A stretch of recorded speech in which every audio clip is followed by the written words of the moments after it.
વાત બહુ જ મહત્ત્વની એ હોય છે કે આપણી જિંદગી ગોઠવતી વખતે આપણા નજીકના લોકો, આપણા પોતાના લોકો, આપણા પ્રિય લોકો જે આપણા સારા ખરાબ સમયમાં આપણી સાથે રહ્યા છે એને અવગણીને આગળ વધો એને સફળતા ન કહેવાય, એને સ્વાર્થ કહેવાય. ગમે તેમ કરીને તમારો સમય જે લોકો માંગે છે, ડિઝર્વ કરે છે, જેમનો અધિકાર છે, એમને એ સમય તમારે આપવો જ જોઈએ. તમે સ્ત્રી હો કે પુરુષ હો, એને તમારા સ્ત્રી હોવા સાથે બહુ નિસ્બત નથી.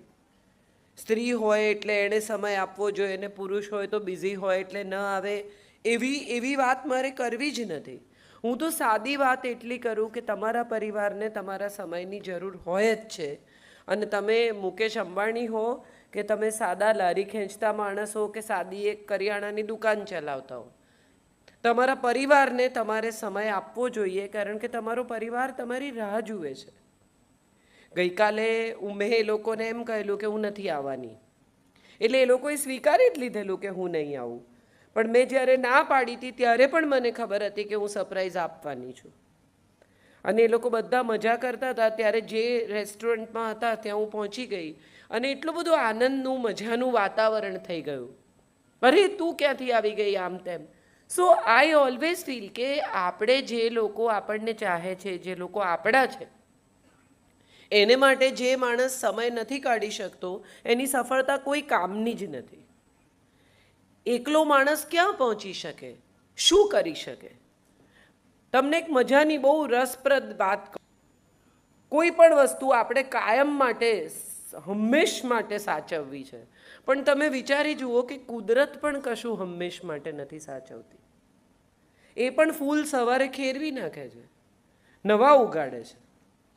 ને સૌથી મજાની વાત એ છે સાહેબ, જેણે પણ આ નોટિસ કર્યું હશે એને સમજાશે કે જે અસલી છે ને એ ખરી જાય છે, જે નકલી છે ને એ બહુ વરસ ચાલે છે. તમે પ્લાસ્ટિકના ફૂલ લાવીને મૂકી રાખો ને તો તમારે એને કંઈ પ્રોબ્લેમ ના થાય, નકલી બહુ ટકે. પણ જે અસલી છે એને તો સમય થતાં ખરી જ જવાનું છે, કારણ કે એની જગ્યાએ બીજા આવવાના છે. અને જગ્યા જે કરી શકે ને એનું જ નામ અસલી. તમારા પછીના લોકો માટે જે જગ્યા કરતું જાય એનું કામ સાચું છે. હું જે કરી રહી છું એ એટલા માટે નથી કરી રહી કે મારે પૈસા કમાવા છે, હું એટલા માટે નથી કરી રહી કે મને આમાંથી કશું મળી જાય છે. બહુ સરસ કહ્યું મૈત્રીએ કે લોકપ્રિય છે, આપણી જિંદગી સાથે જોડાયેલી વાત કરે છે. મારે તો એટલું જ કરવું છે કે કોઈક ઘરોમાં ક્યાંક કશેક એવી સ્ત્રીઓ કે જે લોકોને લાગે છે કે જિંદગી પૂરી થઈ ગઈ છે, હવે નિરાશા છે, હવે કંઈ નથી. હું કેટલી બધી બહેનોને મળું 40, 45, 50 વર્ષની, એમને એવું કહું કે વજન ઉતારો ને, તમને આટલા ઘૂંટણના પ્રોબ્લેમ છે, આવું થાય છે, કે હવે કોના માટે ઉતારવાનું? અરે કોના માટે શું, તમારા માટે ઉતારવાનું. ઘૂંટણ તમારા છે કે બીજાના છે? ની રિપ્લેસમેન્ટ થશે તો તમને થશે, બીજા માટે ક્યાં કરવાનું છે? કેટલા બધા લોકોને હું એવા ઓળખું છું કે જે લોકો એવું કહે કે હું સ્કૂલમાં હતી ત્યારે આમ કરતી, કોલેજમાં હતી ત્યારે આમ કરતી, ફલાણું, હું તો સારી પેઇન્ટર હતી, ને વક્તૃત્વમાં આમ હતી, ને ગરબામાં આગળ હતી. પછી શું થયું? તો કે પછી લગ્ન થઈ ગયા. એટલે લગ્ન કોઈ તમારા શોખ પર, તમારી કારકિર્દી પર, તમારી જિંદગી પર લગામ છે? કોઈ પરિવાર એવો નહીં હોય કે જેની પુત્રવધુ ખરેખર હોશિયાર હોય, ખરેખર સરસ કામ કરતી હોય, કોઈક રીતે આગળ આવતી હોય તો એ પરિવાર એને રોકે. હા, તમે જો એવું નક્કી કરો કે હવે મારા જ રાખો કારણ કે હું નોકરી કરું છું, તો કદાચ કોઈ તમારો વિરોધ કરે કે આ બરોબર નથી, તમારી જવાબદારી તમે પૂરી ન કરતા હો તો કોઈ વિરોધ કરે. બાકી તમારો શોખ હોય, તમે તમારું બધું કામ પરવારી જાઓ, એ પછી 1 કલાક તમે સંગીતમાં કે ચિત્રમાં કે રંગોળીમાં કે મહેંદીમાં, તમને જે ગમતું હોય એવો 1 કલાક તમે કાઢો, તો હું નથી માનતી કે કોઈ પરિવાર એટલો જાડો હોય કે તમને એમ કે ના વાંચવાનું પણ નહીં, મૂકી દે ચોપડી, બેસી રહે. આવા કોઈ હોતા નથી. આપણી દુનિયા એવી થઈ ગઈ છે કે આપણે બધા બીજાનો વાંક બહુ જોતા થઈ ગયા છે. આપણને બધાને એવું લાગે છે કે આણે કર્યું ને એટલે ના થયું, મને મારા સાસરાવાળાએ રોકી, મને ફલાણાએ કર્યું, મને આણે આમ કર્યું, મને મારા વરે આમ કર્યું, મને ફલાણા. એકચ્યુઅલી કોઈ તમારી જિંદગીમાં કશું બગાડી કે સુધારી શકતું જ નથી. તમે બહુ શાંતિથી મારી વાત પર વિચાર કરશો તો તમને ચોક્કસ સમજાશે કે તમારી જિંદગીમાં જે કંઈ સારું કે ખરાબ થયું એની જવાબદારી ફક્ત તમારી છે. મોટા ભાગની સ્ત્રીઓને મેં એવું કહેતી જોઈ છે કે પછી એ શું વિચારે. હવે એ શું વિચારે એ પણ જો તમે વિચારો તો પછી એ શું વિચારે. એને એનું કામ કરવા દો, તમે તમારું કામ કરો.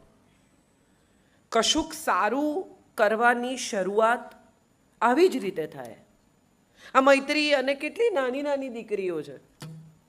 હવે એ લોકો આ કાર્યક્રમ કરવા ગયા અને કદાચ કંઈ ભૂલોય થાય, કદાચ કંઈ ગૂંચવાડોય થાય. એવું પણ બને કે એ લોકો આ કાર્યક્રમને એમણે તો કર્યો બહુ સરસ રીતે, નામો લગાડી દીધા છે, બધું પરફેક્ટ કર્યું છે, એકદમ પરફેક્શનમાં કાર્યક્રમ થયો, પણ સપોઝ ના થાય, કંઈક એવું થાય કે જે ગુફઅપ થાય, તો એથી આપણે એવું નક્કી કરીએ કે આટલી નાની છોકરીઓથી ના થાય.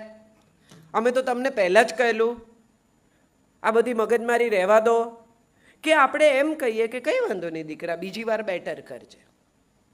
હું તમને એક બહુ સરસ દાખલો આપું, તમને બહુ મજા આવશે. મારા એક મિત્ર છે, એના દીકરાની સ્કૂલમાં આનંદ મેળાનું આયોજન હતું.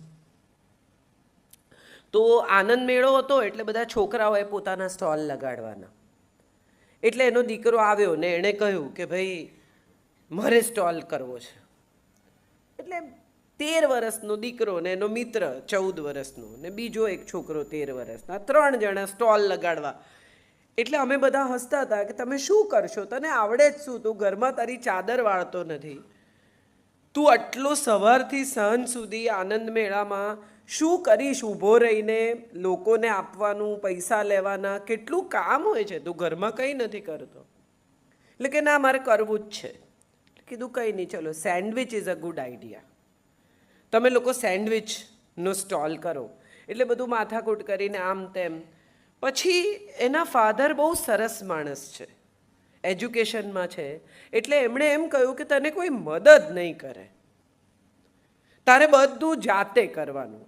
તો કે હા કરીશ. એટલે એને કહ્યું કે જા તું તપાસ કરી આવ કે બ્રેડ કેટલાની આવે. દાખલા તરીકે આનંદ મેળામાં 500 માણસ આવે અને એમાંથી અડધા તારી સેન્ડવિચ ખાય તો તારે કેટલી બ્રેડ જોઈએ. અહીંથી શરૂ થયું.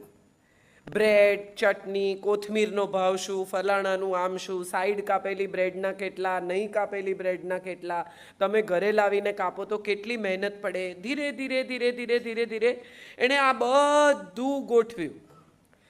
આમ સામાન્ય રીતે એને ઉઠાડતા પગે પાણી ઉતરે. અમે બધા, તમારો પણ અનુભવ એ હશે કે છોકરાઓને સવારે ઉઠાડવા હોય તો તમને એમ થાય કે એ ભગવાન અને કેમ ના ઉઠાડીશું. પણ એ જ છોકરાઓને ખાલી એટલું કહેવાનું કે તારા પપ્પાએ તારો મોબાઈલ લીધો છે, ઠેકડો મારીને ઊભા થઈ જાય કે બેટા પપ્પાએ મોબાઈલ જુએ છે, હું તારો પતી ગયું. એ દીકરો એમનો 13 વર્ષનો ઊભો થયો, સવારના 6:30 વાગ્યામાં નાહી ધોઈને રેડી છોકરાઓ, અને બધું ચટણી બનાવીને આ કર્યું ને બધું લઈને ગયા અને સરસ આમ ઉપર સ્માઇલી બનાવીને સેન્ડવિચ આપે ને બધું ચાલ્યું. બપોર સુધી તો ધમધમાટ બધું ચાલ્યું. બપોર પછી પગ દુખવા માંડ્યા. સવારે તો ઉત્સાહમાં હતા એકદમ ને બધું પૂરું થયું. સાંજ સુધીમાં તો આમ તમે નીચો હો તો પાણી ટપકે એવી સ્થિતિ. અને માંડ ઘરે આવ્યા અને પછી હિસાબ કરવા બેઠા. 150 રૂપિયા ઓછા થયા. ધાર્યું તું એના કરતાં એમણે જે હિસાબ લગાવેલો એમાં 150 રૂપિયાની ખોટ ગઈ. Very good. હવે રાત્રે તો મોઢું ચડી ગયેલું ને આંખમાં આંસુ ને અરે રે ને મેં તો પૈસા ઓછા કર્યાનું. તો એને તો એમ હતું કે હું તો કેટલાય કમાઈ જઈશ, એને બદલે આ તો પૈસા ઘરમાંથી ગયા. એના ફાધરે બહુ સરસ વાત કરી જે મારે તમને કહેવી છે. એના પપ્પા એને બેસાડ્યો અને એને કહ્યું કે દીકરા શું થયું? તો કે 150. હવે હું જિંદગીમાં કોઈ દિવસ આવું કરું જ નહીં ને, આવી તો ભૂલ કરું જ નહીં ને, આવી તો મહેનત હું કોઈ દિવસ કરું જ નહીં ને, ફરી સોરી ને હું તમને આ પૈસા મારી પીગી બેંકમાંથી આપી દઈશ ને, બધું જાત જાતનું થયું. અને ફાધરે બધું સાંભળી લીધું. પછી એને કહ્યું કે હવે મારે તને એક વાત શીખવવી છે કે આપણે 150 રૂપિયાનું નુકસાન થયું, કંઈ વાંધો નહીં. તું બજારમાં ગયો, તને વસ્તુ ખરીદતા આવડી. આજે દાખલા તરીકે કોઈ આવું ટ્રેનિંગ આપે તને વસ્તુ ખરીદવાની, તો એના કેટલા પૈસા થાય? એટલે એણે કીધું કે જે થાય તો ખરા, ક્લાસ હોય આવા તો પૈસા લાગે. પછી કે આ બધું મેથ્સ તે કર્યું, આટલું બધું ગણતરી બધી કરી, એના કેટલા પૈસા?